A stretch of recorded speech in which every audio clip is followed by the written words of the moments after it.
Olá, meus queridos irmãos, graça e paz, nosso Senhor Jesus Cristo, no áudio Diácono Marlon, na Igreja Pentecostal do Brasil para Cristo, em Belém, sob os cuidados do homem de Deus, Wendel Márcio e pastora Alessandra.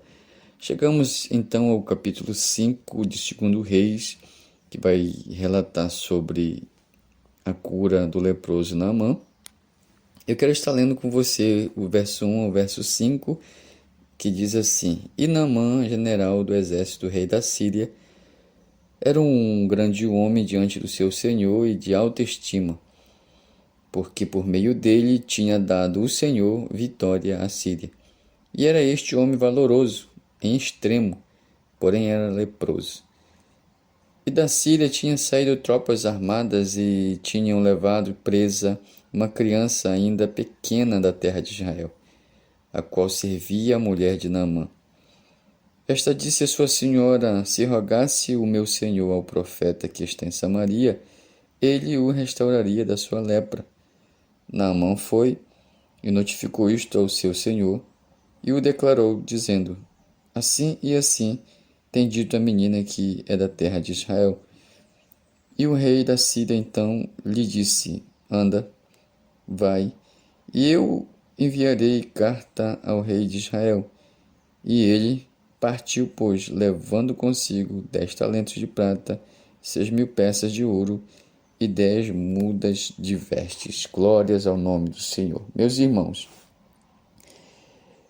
nós vamos compartilhar com os irmãos, nesta manhã agradável na presença de Deus, algo precioso nas entrelinhas do que nós lemos. Todos sabem que Naamã era um homem da mais alta patente do exército da Síria, era um comandante, era um homem valoroso, era um homem em extremo estimado pelo seu senhor, né? E possuía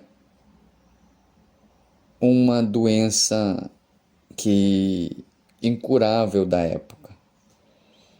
A lepra no Antigo Testamento tipificava, meus irmãos queridos, a condição espiritual do homem não regenerado. Daí não havia na terra cura para a lepra, assim como na terra não há cura para o pecado. Todas essas grandes qualidades de Naamã que nós podemos imaginar, relatadas, todas elas não podiam, meus irmãos, não podiam salvar, não podiam curar a lepra deste homem, deste comandante.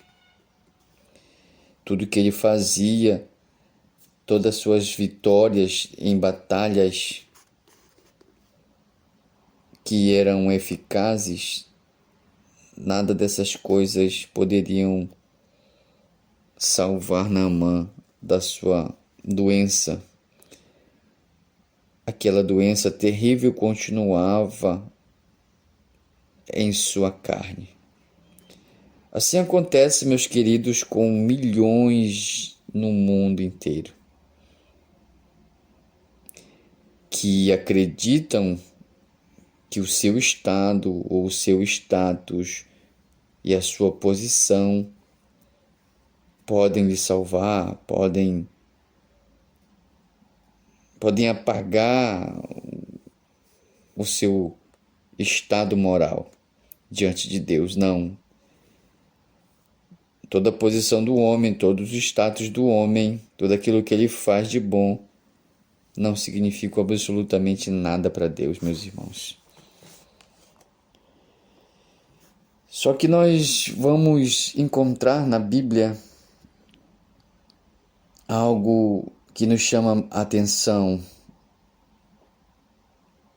Este homem que trazia consigo esta doença, ele ouve de uma criança na sua casa, pois nós lemos que a Síria levou cativa uma criança numa das suas batalhas contra Israel. Esta criança veio a ser a criada da sua esposa. Eu quero que você note comigo o testemunho dessa criança. Eu quero aplicar na nossa vida. Imagine você, esta criada ainda pequena, que figuraria proeminentemente na história.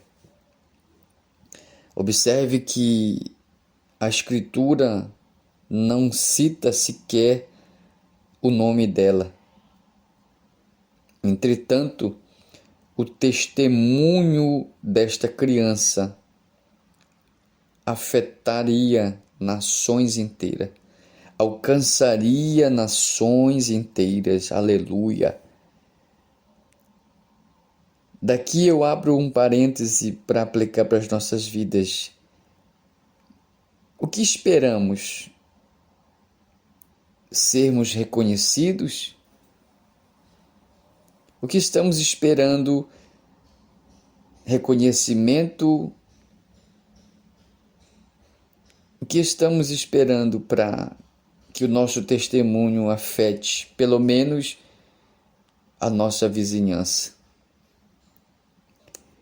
Diferentemente de nós, essa criança, que o seu nome não aparece nas entrelinhas bíblicas, dá um testemunho maravilhoso. Primeiramente, essa criança teria todas as condições do mundo para odiar a Deus, pois ela havia sido capturada, levada cativa, presa para uma cidade longe da sua, para uma nação longe da sua. Mas não, essa criança tinha total condições de crescer uma pessoa amargurada, de crescer como uma pessoa mal-humorada, de crescer como uma pessoa zangada com Deus. Porém, ela continua, porém ela se mantém firme, meus irmãos, na sua fé, na sua convicção de quem ela aprendeu, de quem ela deve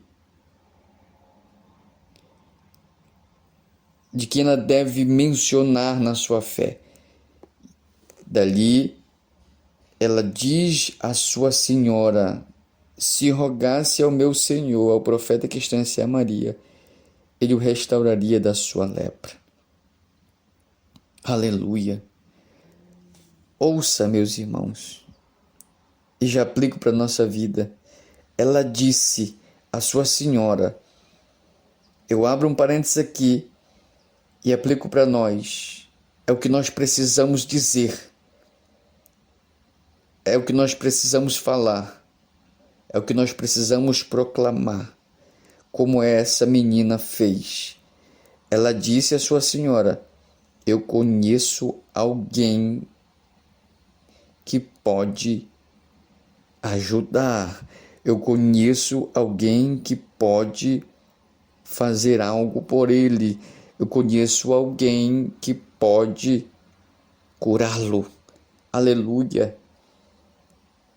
É o que nós estamos precisando, meus irmãos, nesses últimos dias, abrir a nossa boca em alto e bom som e dizer ao nosso semelhante, aqueles que estão passando por terríveis doenças incuráveis, terríveis problemas, independentemente de qual seja a sua doença, o seu problema.